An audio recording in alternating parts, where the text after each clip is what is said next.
ایک مومن اور مسلم کے اندر دونوں کا ہونا ضروری ہے. اگر مومن ہے تو مسلم بھی ہوگا، مسلم ہے تو مومن بھی ہوگا. کیا مطلب کہ جب دل میں عقیدہ رکھتا ہے اللہ الایمان باللہ وملائکتہ وکتبہ ورسلہ والیوم الآخر والقدر خیرہ وشرہ، ان تمام چیزوں پر ایمان رکھتا ہے تو نیک اعمال بھی کرنا اس کے لیے ضروری ہے. اگر وہ نیک اعمال نہیں کر رہا ہے تو یہ اس بات کی علامت ہے کہ اس کے دل میں ایمان رچا بسا نہیں.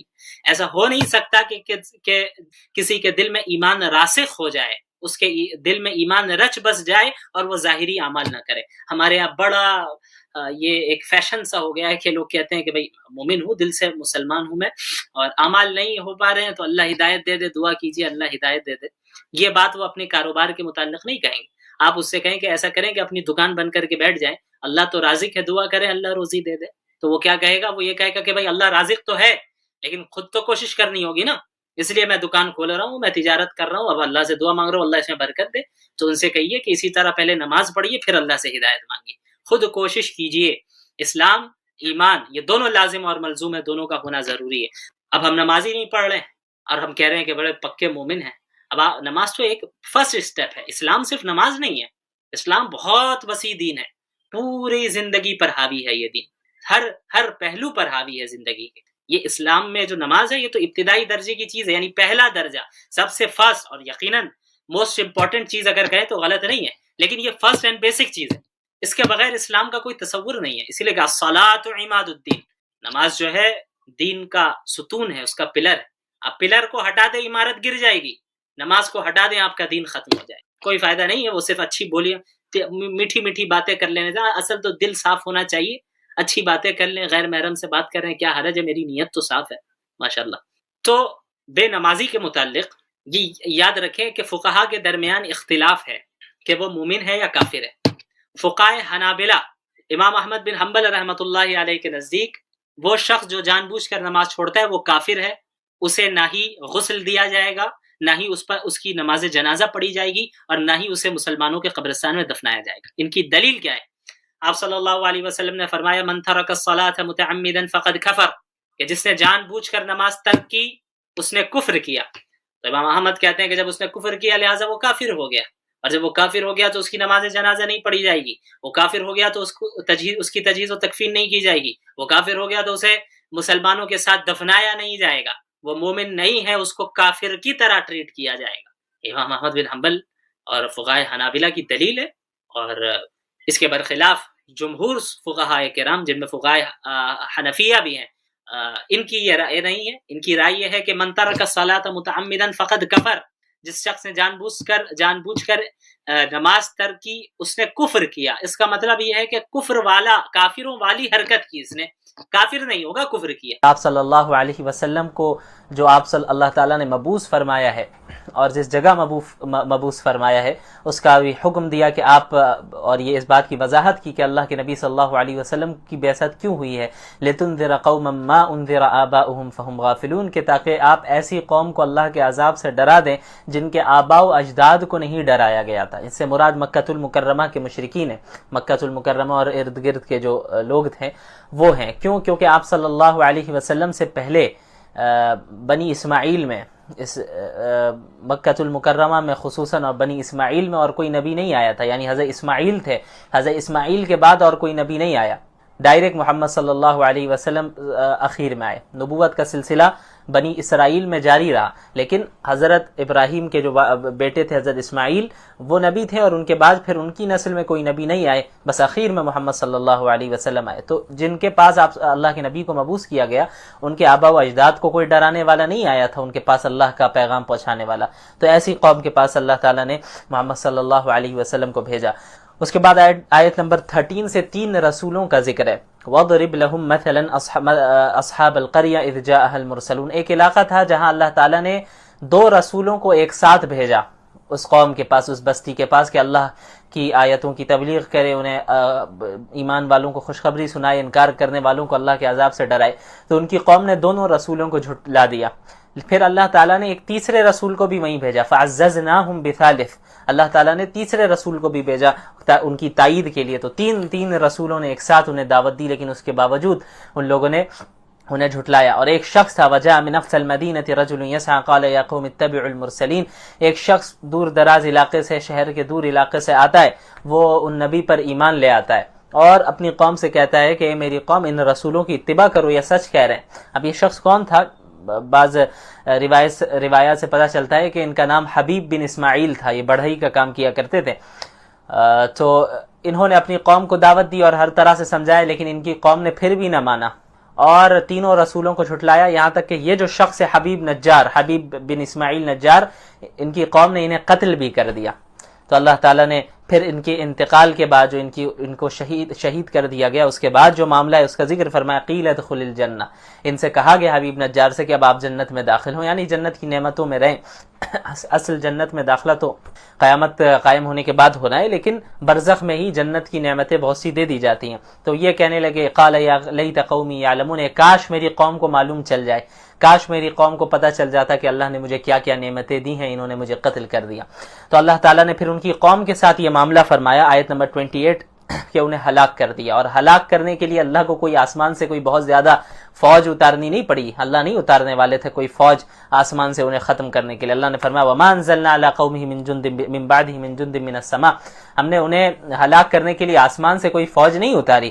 وما كنا منزلین، اور ان كانت الا صیحۃ واحدہ، بس وہ ایک چیخ تھی، اللہ تعالیٰ نے ایک چیخ کے ذریعے پوری قوم کو ختم کر دیا. اور چیخ ماری اور یعنی اللہ تعالیٰ نے حکم دیا ایک فرشتے کو کہ آپ چیخ لگائیں، اور اس فرشتے کی آواز سے، اس چیخ سے پوری قوم کے جو ہے وہ سینے پھٹ گئے، کلیجے پھٹنے لگے اور وہ جو ہے سب کے سب مر گئے. تو اللہ تعالیٰ نے اس طرح صرف ایک چیخ کے ہی ذریعے پوری قوم کو ختم کر دیا، برباد کر دیا. تو اللہ تعالیٰ کے ساتھ مقابلہ کرنا اور اللہ سے یہ سمجھنا کہ ہم اللہ سے مقابلہ کریں گے اور غالب آ جائیں گے، یہ حماقت ہے، یہ بے وقوفی ہے. اللہ کا مقابلہ کون کر سکتا ہے؟ تو جو اللہ کی اطاعت کرے گا وہی کامیاب ہونے والا ہے. اس کے بعد آیت نمبر 65 میں اللہ تعالیٰ نے یہ بتایا الیوم نختم علی افواہہم وتکلمنا ایدیہم وتشہد ارجلہم بما کانوا یکسبون، جو گنہگار ہوں گے، جو کفار ہوں گے، اللہ تعالیٰ ان کی زبان پر، ان کے منہ پر مہر لگا دے گا اور ان کے اعضاء گواہی دیں گے. زبان سے تو ہو سکتا ہے وہ جھوٹ بولیں گے، بعض یہ بھی جھوٹ کہیں گے کہ بھئی وما کننا مشرکین، ہم تو شرک نہیں کیا کرتے تھے، لیکن اللہ ان کے منہ پر ان کی زبان پر مہر لگا دے گا اور ان کے جو اعضاء ہوں گے، باڈی پارٹس ہوں گے، ہاتھ ہے، پیر ہے، یہ پارٹس گواہی دیں گے کہ بھئی یہ گناہ کیا کرتے تھے.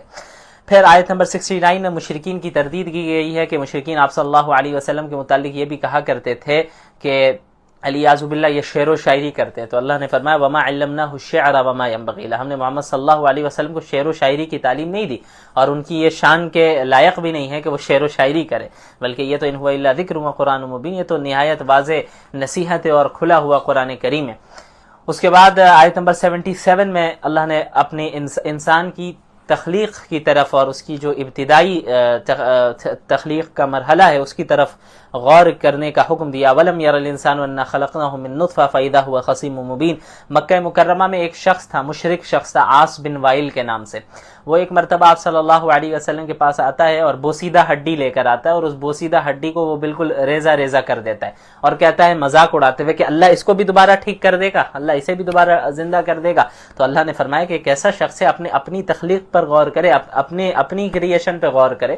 ایک پانی کے ایک نطفے سے اللہ تعالیٰ نے اسے بنایا، اس کی حیثیت کیا تھی، اور آج جب جو ہے یہ اللہ نے اسے طاقت دے دی، اب انسان کا ڈھانچہ، اس کے جسم تیار ہے اور وہ اس کے اندر قوت ہے، بات کر سکتا ہے، چل سکتا ہے، پھر سکتا ہے. تو اللہ ہی سے لڑ رہا ہے وہ جو اللہ ایک نطفے سے پورے انسان کو بنانے پر قادر ہے، وہی اللہ اس انسان کے مرنے اور گلنے کے بعد دوبارہ زندہ کرنے پر کیا اسے قادر نہیں ہے؟ بالکل قادر ہے. اس کے بعد سورۃ الصافات کی ابتدا ہوتی ہے.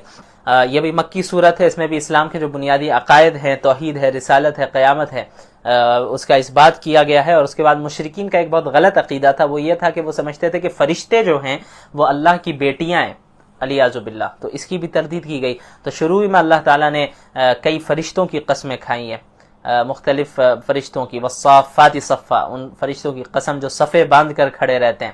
تو مختلف فرشتوں کی قسمیں کھائیں، بلکہ 3 قسم کے فرشتوں کی قسمیں کھائی ہیں، فزاجرات زجرا، اور ایسے فرشتے جو ڈانٹ ڈپٹ کرتے ہیں، یعنی جب شیاطین آسمان کی طرف جاتے ہیں باتیں سننے کے لیے تو فرشتے انہیں بھگاتے ہیں جناتوں کو، تو زجر کرتے ہیں، توبیخ کرتے ہیں، انہیں ڈانٹتے ہیں، ڈپٹتے ہیں.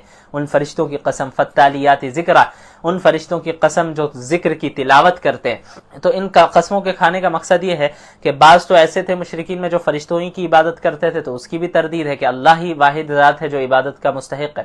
اور ان مشرکین کی بھی تردید ہے جو فرشتوں کو اللہ کی علیاذ باللہ بیٹیاں سمجھا کرتے تھے. اس کے بعد آیت نمبر 42 میں سورۃ الصافات کی اللہ تعالیٰ نے اہل جنت کا ذکر کیا کہ اولئک لہم رزق معلوم فواکہ وہم مکرمون، کہ اہل جنت کو رزق معلوم ملے گا، یعنی رزق میں کوئی شبہ نہیں ہوگا کہ پتہ نہیں ملے گا یا نہیں ملے گا. ایسا نہیں، 100% انہیں معلوم ہوگا کہ رزق ملنا ہے.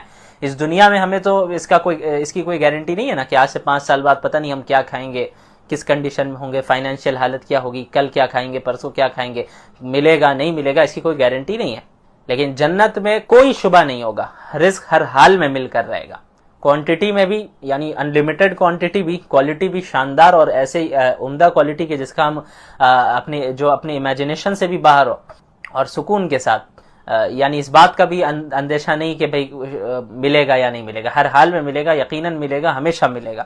اس کے بعد اہل جہنم کا ذکر ہے کہ اذالک خیر نزلا شجرۃ الزقوم 63 میں آیت نمبر کہ اس میں اہل جہنم کے کھانے کا ذکر ہے کہ جو زقوم کا درخت ہے وہ ان کا کھانا ہوگا، جو کہ بہت ہی بدبودار اور نہایت کڑوا اور دکھنے میں بھی بہت عجیب و غریب ہوتا ہے. انہیں زبردستی وہ کھائیں گے، بھوک کی عالم ہوگی، یہ حالت ہوگی کہ وہ جو ہے زبردستی اسے کھائیں گے، کھانا پڑے گا، اور وہ حلق میں اٹک جائے گا وہ پھل. اور پھر اب انہیں پانی چاہیے ہوگا تو پھر پانی دیا جائے گا، کھولتا ہوا پانی انہیں پینا پڑے گا، جس سے ان کے جسم کے اندر کے ساری چیزیں وہ گلنے لگیں گی. اللہ تعالی ہم لوگوں کی حفاظت فرمائے. اس کے بعد آیت نمبر 75 سے مختلف انبیاء علیہ السلام کا ذکر شروع ہو رہا ہے. حضرت نوح، حضرت ابراہیم، حضرت موسیٰ، حضرت ہارون، حضرت لوط، حضرت یونس علیہ السلام کے واقعات بتائے گئے. حضرت نوح علیہ السلام نے 950 سال تک دعوت دی، لوگوں نے نہیں مانا، انہوں نے دعا کی تو اللہ نے ان کی دعا کو قبول فرمایا اور حکم دیا کہ کشتی بنائے اور کشتی میں آپ اور مومنین سوار ہو جائیں. اللہ نے باقی قوم کو، کفار کو ہلاک کیا. پھر جب طوفان ختم ہو گیا اور نوح علیہ السلام اور مومنین زمین میں آئے، تو پھر اب جو نسل انسانی چلی ہے حضرت نوح علیہ السلام سے، وہ ان کے 3 بیٹوں سے چلی ہے. ایک کا نام سام تھا، ایک کا نام حام تھا، اور تیسرے کا نام یافس تھا. اس کے بعد آیت نمبر 83 سے حضرت ابراہیم کا ذکر ہے، وَإِنَّ مِن شِيعَتِهِ لَإِبْرَاهِيمَ کہ حضرت ابراہیم بھی حضرت نوح کے گروہ میں سے ہی تھے، ان کی جماعت میں سے ہی تھے. کیا مطلب؟ انبیاء کی جماعت میں سے تھے اور عقائد دونوں کے سیم تھے، دونوں توحید کے قائل تھے، اللہ کے نبی تھے. تو انہوں نے بھی اپنی قوم کو سمجھایا کہ بھئی ایسی چیز کی کیوں عبادت کرتے ہو جو تمہیں دیکھ نہیں سکتی اور تمہیں سن نہیں سکتی، تمہاری مدد نہیں کر سکتی، تمہیں کوئی نقصان نہیں پہنچا سکتی، ایسی چیز کی عبادت نہیں کرو. پھر جو بھی واقعہ ہے 17ویں پارے میں جو گزرا کہ کس طرح انہوں نے بتوں کو ہلاک کر کے یہ ثابت کیا، بتایا کہ بھئی جو خود کی مدد نہیں کر سکتا تم اس کی عبادت کیسے کرتے ہو. پھر اللہ تعالیٰ نے حضرت ابراہیم علیہ السلام کو بہت سی آزمائشوں سے گزارا اور ہر آزمائش میں وہ مکمل اترے. یہیں ایک اور آزمائش کا ذکر آیت نمبر 102 میں فلما بلغ معه السعی، حضرت ابراہیم علیہ السلام کی دعا تھی کہ اللہ تعالیٰ انہیں اولاد عطا فرمائے، تو اللہ تعالیٰ نے حضرت اسماعیل علیہ السلام سے جو انہیں نوازا. اور جب حضرت اسماعیل اتنے بڑے ہو گئے کہ اب چل پھر رہے تھے حضرت ابراہیم کے ساتھ، تو اس وقت حضرت ابراہیم کو خواب کے ذریعے اللہ تعالیٰ نے حکم دیا کہ آپ حضرت اسماعیل کو ذبح کریں. خواب میں انہوں نے دیکھا کہ حضرت اسماعیل کو ذبح کر رہے ہیں. اچھا یہ یاد رکھیے گا کہ انبیاء علیہ السلام کے جو خواب ہوتے ہیں وہ بھی وحی ہوتے ہیں. عام انسانوں کے خواب کی طرح انبیاء کے خواب نہیں ہوتے. یعنی ایک عام انسان جو خواب دیکھتا ہے اس کی کئی مختلف چیزیں ہو سکتی ہیں، یعنی اللہ کی طرف سے بھی وہ خواب ہو سکتا ہے، شیطان کی طرف سے بھی وہ خواب ہو سکتا ہے، اور جو انسان دن بھر سوچتا رہتا ہے اس کے نتیجے میں بھی خواب وہ دیکھ سکتا ہے. لیکن انبیاء کے جو خواب ہوتے ہیں وہ 100% وحی ہوتے ہیں، ان میں کوئی شبہ یا کسی دوسری چیز کا شائبہ نہیں ہوتا. ایسا نہیں ہو سکتا کہ انبیاء کو علیاذ باللہ شیطان نے خواب دکھایا یا جو وہ خود سوچ رہے ہیں انہوں نے بس ایسے ہی دیکھ لیا جس خواب کا کوئی مطلب نہیں. انبیاء علیہ السلام کے جتنے خواب ہوتے ہیں وہ وحی ہوتے ہیں، اللہ کی طرف سے ہوتے ہیں. تو حضرت ابراہیم نے جب دیکھا کہ بھئی حضرت اسماعیل کو وہ ذبح کر رہے ہیں تو وہ سمجھ گیا کہ اللہ رب العالمین اس طرف اشارہ فرما رہے. تو حضرت اسماعیل سے، اپنے بیٹے سے انہوں نے پوچھا کہ میں ایسا دیکھ رہا ہوں. تو حضرت اسماعیل بھی آپ یقیناً حضرت ابراہیم کے بیٹے تھے، تو انہوں نے کیا کہا کہ یا ابت افعل ما تؤمر کہ میرے والد آپ کو جو حکم دیا جا رہا ہے آپ وہ کر لیں، میں صبر کروں گا. تو پھر اب آپ اندازہ لگائیں اپنے بیٹے کو ذبح کرنا یہ کوئی معمولی بات نہیں ہے. حضرت ابراہیم علیہ السلام حضرت اسماعیل کو لے گئے اور انہوں نے زمین پر لٹایا، اور جو تفصیلی واقعہ ہے پھر ذبح نہیں ہوئے وہ، بلکہ اللہ تعالیٰ نے جنت سے مینڈھا بھیجا اور پھر ان کے حضرت اسماعیل بچ گئے اور مینڈے کو ذبح کیا گیا. تو چونکہ اصل حضرت ابراہیم کا امتحان لینا تھا، انسان کو بیٹے کو ذبح کرانا مقصد نہیں تھا. حضرت ابراہیم کا امتحان لینا تھا کہ اور ان کے امتحان کے ذریعے پوری امت کو اور پوری انسانیت کو پیغام دینا تھا کہ حضرت ابراہیم وہ ہے جنہوں نے ہر آزمائش میں جو ہے کامیابی کے ساتھ وہ ڈٹے رہے اور تمام آزمائش میں وہ پورے اترے. اللہ کے لیے انہوں نے سب کچھ قربان کرنے کے لیے وہ تیار ہو گئے. بہرحال اس کے بعد آیت نمبر 139 سے حضرت یونس کا ذکر علیہ السلام. حضرت یونس کے متعلق بھی بتایا تھا، انہوں نے اپنی قوم کو دعوت دی، ان کی قوم نے انکار کیا تو انہوں نے اپنی قوم سے کہا کہ 3 دن کے بعد عذاب آنے والا ہے. تو جس دن عذاب آنے والا تھا اس سے 1 رات پہلے ہی حضرت یونس اللہ کے حکم آنے سے پہلے ہی اپنی بستی سے نکل گئے. تو اللہ تعالیٰ نے عتاب نازل کیا اور حضرت یونس علیہ السلام سمندر میں گئے اور پھر وہاں پر ایک مچھلی کے پیٹ میں رہے. پھر تسبیح انہوں نے اس کا تسبیح جاری رکھی اور اللہ تعالیٰ نے پھر ان کی حفاظت فرمائی. اس کے بعد آیت 149 میں ہے فَاسْتَفْتِهِمْ عَلِرَبِّكَ الْبَنَاتُ وَلَهُمُ الْبَنُونَ. دیکھیں مشرکین جو ہے نا فرشتوں کے متعلق کیا کہتے تھے کہ اللہ کی بیٹیاں علیاذ باللہ، لیکن ان کے گھر میں جب کوئی خود بیٹی پیدا ہو جاتی تو منہ چھپائے پھرتے، ان بیٹیوں کو زندہ دفنا دیتے تھے، یعنی خود کے ہاں بیٹی پیدا ہونے کو عار اور ذلت محسوس کرتے تھے علیاذ باللہ. تو اللہ نے فرمایا کہ ایک طرف تو تم بیٹیوں کو عار اور ذلت سمجھتے ہو کہ تمہارے یہاں اگر کوئی بیٹی پیدا ہو جائے اسے تم عار اور ذلت سمجھتے ہو، اور پھر فرشتوں کو بیٹیاں ہی بنا کے اللہ کی طرف منسوب کر رہے ہو. یعنی جو تم نے اپنے لیے پسند نہیں کیا اس چیز کو اللہ کی طرف کیسے منسوب کر سکتے ہو؟ یعنی حقیقت میں تو جینڈر کے اعتبار سے بیٹے اور بیٹی میں فرق نہیں ہے، بلکہ بیٹیوں کے تو پیدا ہونے کے بہت سے فضائل ہیں.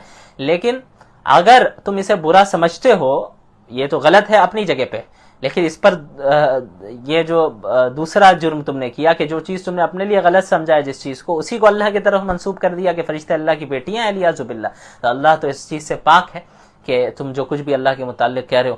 جیسا کہ اخیر میں اللہ نے فرمایا 180 181 182 میں سبحان ربک رب العزت عما یصفون وسلام علی المرسلین والحمد للہ رب العالمین، کہ اللہ رب العالمین جو آپ کا رب ہے، عزت والا رب ہے، وہ ان تمام برائیوں سے عیبوں سے پاک ہے جو وہ اللہ کی طرف منسوب کر رہے ہیں. اللہ کو کسی اولاد کی ضرورت نہیں، والدین کی ضرورت نہیں، بیویوں کی ضرورت نہیں، کسی کی ضرورت نہیں. اللہ کسی بھی مخلوق کا یا کسی اور کا جو ہے اللہ تعالیٰ جو ہے وہ پابند نہیں ہے، محتاج نہیں ہے. وسلام علی المرسلین، اور تمام رسولوں پر سلامتی ہو. والحمد للہ رب العالمین، اور تمام تعریفیں اللہ رب العالمین کے لیے. اس کے بعد سورہ صاد کی ابتدا ہوتی ہے. آیت نمبر 5 میں دیکھیں اجعل الآلہۃ الہا واحدا ان ھذا لشیء عجاب. جناب ابو طالب نبی کریم صلی اللہ علیہ وسلم کو سپورٹ کرتے آ رہے تھے، رشتہ داری کا حق ادا کرتے آئے. مشرکین مکہ ان کے پاس پہنچے، انہوں نے کہا کہ آپ محمد کو روکیں کہ وہ ہمارے بتوں کے خلاف نہ کہیں، برا بھلا نہ کہیں. اگر وہ برا بھلا کرنے سے جو ہے رک جاتے ہیں تو پھر جو ہے ٹھیک ہے ہم ان کے ساتھ معاہدہ کریں گے، صلح کر لیں گے، ہم انہیں تسلیم کریں گے، لیکن اگر یہ نہیں باز آتے تو ہم سخت مقابلہ کریں گے. تو جناب ابو طالب نے اللہ کے نبی صلی اللہ علیہ وسلم کے پاس اس بات کو پہنچایا تو انہوں نے یہ کہا کہ میں تو ان کے سامنے ایک ایسی بات پیش کر رہا ہوں کہ اگر انہوں نے اس بات کو قبول کر لیا تو عرب و عجم ان کے سامنے جھک جائیں گے. وہ بات کیا ہے؟ وہ توحید کی بات ہے کہ ایک اللہ کی عبادت کرو. تو وہ سب کہنے لگے کہ اجعل الآلہۃ الہا واحدا، کہ تمام خداؤں کو چھوڑ کر یہ ایک خدا بنا رہا ہے، یعنی تمام خداؤں کو ایک خدا بنا دے رہا ہے. یہ تو بڑی عجیب بات ہے، یہ تو بڑے تعجب کی چیز ہے. تو اللہ نے ان کا ذکر کیا کہ ان کے لیے کتنے بڑے تعجب کی یہ بات تھی کہ بھئی وہ جو کئی خداؤں اور کئی بتوں کی عبادت کرتے تھے اس کو چھوڑ کر ایک اللہ کی عبادت کرنا انہیں عجیب نظر آ رہا تھا. بہرحال صبح حضرت داؤد حضرت سلیمان علیہ السلام کا ذکر ہے. وَوَهَبْنَا لِدَاوُودَ سُلَيْمَانَ آیت 30-31، کہ ہم نے داؤد علیہ السلام کو سلیمان دیا، بیٹے تھے وہ. نعم العبد انہ اواب. حضرت سلیمان کا ذکر ہے علیہ السلام کہ ایک مرتبہ انہوں نے جو ہے ان کے پاس جنگ اور جہاد کے لیے بہت سارے عمدہ قسم کے گھوڑے رکھے ہوئے تھے. تو ایک مرتبہ حضرت سلیمان علیہ السلام گھوڑوں کا معائنہ کر رہے تھے کہ اسی میں مشغول ہو کر عصر کی نماز ان کی چھوٹ گئی. تو انہیں بڑا افسوس ہوا اور پھر اس کے بعد انہوں نے تمام گھوڑوں کو اللہ کے راستے میں قربان کر دیا. اس کے بعد آیت نمبر 41 میں حضرت ایوب کا ذکر ہے. وَاذْكُرْ عَبْدَنَا أَيُّوبَ إِذْ نَادَىٰ رَبَّهُ أَنِّي مَسَّنِيَ الشَّيْطَانُ بِنُصْبٍ وَعَذَابٍ. حضرت ایوب کو ایک بہت ہی زبردست بیماری لاحق ہوئی تھی اور بہت آزمائش میں مبتلا تھے. یہ ان کا سارا ساز و سامان گھر بار سب کچھ ختم ہو چکا تھا، اب بیماری میں مبتلا تھے، اور ان کی یہاں ان کی شفا کا بیان ہو رہا ہے۔ حضرت ایوب علیہ الصلوۃ والسلام نے یہ اللہ سے دعا کرتے رہے، صبر سے کام لیتے رہے، پھر اللہ تعالیٰ نے انہیں حکم دیا کہ آپ زمین پر اپنا پاؤں مارے، وہاں سے چشمہ نکلے گا، تو وہاں سے چشمہ جاری ہوا پانی کا، تو اللہ تعالیٰ نے حکم دیا کہ اسی پانی کو پئیں اور اس سے جو ہے آپ نہائیں بھی، انشاءاللہ جو ہے اس سے یقیناً آپ کو صحت ملے گی۔ تو اللہ تعالیٰ کے حکم سے وہ بیماری کی حالت سے ٹھیک ہو گئے، یعنی انہیں صحت مل گئی۔ لیکن ایک مرتبہ ہوا یوں کہ ان کی جو اہلیہ تھیں حضرت ایوب علیہ السلام کی، وہ بہت مخلص تھیں اور بہت ان کی دیکھ ریکھ اور خیال رکھا کرتی تھی، تو اب کئی سالوں سے جو ہے یہ بیمار تھے، تو شفا انہیں نہیں مل رہی تھی، تو بہت پریشان تھی۔ تو اچھا، یہ جو میں ایک واقعہ بتا رہا ہوں ابھی، اس میں مختلف اقوال ہیں مفسرین کے، بعض نے اور بھی واقعات بتائیں۔ ہوا یہ کہ حضرت ایوب کی اہلیہ کے پاس شیطان ایک طبیب کی شکل میں آیا، ڈاکٹر کی شکل میں، اور اس نے یہ کہا کہ دیکھو میں شفا دے دوں گا اس کو، میں ٹھیک کر دوں گا، لیکن جب یہ ٹھیک ہو جائے، شرط یہ ہے کہ اسی وقت میں اس کا علاج کروں گا، جب یہ ٹھیک ہو جائے تو تمہیں یہ کہنا ہے کہ ڈاکٹر نے شفا دی ہے، طبیب نے شفا دی ہے۔ ایک واقعہ تو یہ بیان کیا جاتا ہے، مفسرین نے بیان کیا، اس کے علاوہ اور بھی واقعات ہیں جو اس آیت کی تفسیر میں بیان کیے گئے ہیں، بہرحال میں ابھی یہاں پہ ایک ہی بتا رہا ہوں۔ تو حضرت ایوب کی جو اہلیہ تھی وہ حضرت ایوب کے پاس آئی اور انہوں نے انہیں بتایا کہ یہ معاملہ ہے، تو حضرت ایوب ناراض ہو گئے کہ یہ تو شیطان ہمیں شرک میں مبتلا کرنا چاہ رہا ہے، کیونکہ شفا دینا تو یہ اللہ کا کام ہے، یعنی وہ ڈاکٹر طبیب نہیں تھا، وہ بلکہ شیطان تھا، وہ آیا تھا اس لیے کہ ہم شفا کی نسبت شیطان کی طرف کر دیں، ڈاکٹر کی طرف کر دیں، حالانکہ شفا دینا یہ کون دیتا ہے؟ اللہ دیتا ہے۔ تو حضرت ایوب بہت ناراض ہو گئے ان کی اہلیہ پر کہ کیوں ایسا معاملہ کیا، تو انہوں نے کہا کہ اگر میں ٹھیک ہو گیا تو تمہیں 100 کوڑے ماروں گا میں۔ حضرت ایوب علیہ السلام نے یہ کہا اس وقت غصے میں۔ تو بعد میں جب حضرت ایوب علیہ السلام ٹھیک ہو گئے تو اب انہیں جو ہے وہ بڑے تردد میں پڑ گئے کہ اب میں کیا کروں، یعنی میں نے تو قسم بھی کھائی ہے کہ میں 100 کوڑے ماروں گا بیوی کو، تو اگر میں نہیں مارتا ہوں تو پھر میں تو قسم توڑنے والوں میں ہو جاؤں گا، جو کہ صحیح نہیں ہے، اور دوسری طرف اگر میں ماروں تو پھر یہ میری مخلص بیوی ہے، اسے میں کیوں تکلیف پہنچاؤں، اسے تکلیف پہنچانا بھی تو صحیح نہیں ہے میرے لیے، تو اب میں کیا کروں، تو یہ وفادار بیوی ہے۔ تو اللہ تعالیٰ نے انہیں کہا کہ وَخُذْ بِيَدِكَ ضِغْثًا فَاضْرِب بِهِ وَلَا تَحْنَثْ إِنَّا وَجَدْنَاهُ صَابِرًا نِعْمَ الْعَبْدُ إِنَّهُ أَوَّابٌ۔ اللہ تعالیٰ نے ایک ہیلا انہیں بتایا، وہ یہ کہ آپ 100 چھوٹی چھوٹی لکڑیاں لے رہے، 100 چھوٹی چھوٹی لکڑیاں لے لیں اور پھر سب سے ایک بار میں ہلکا سا یوں آپ مار دیں، آپ کی قسم پوری ہو جائے گی۔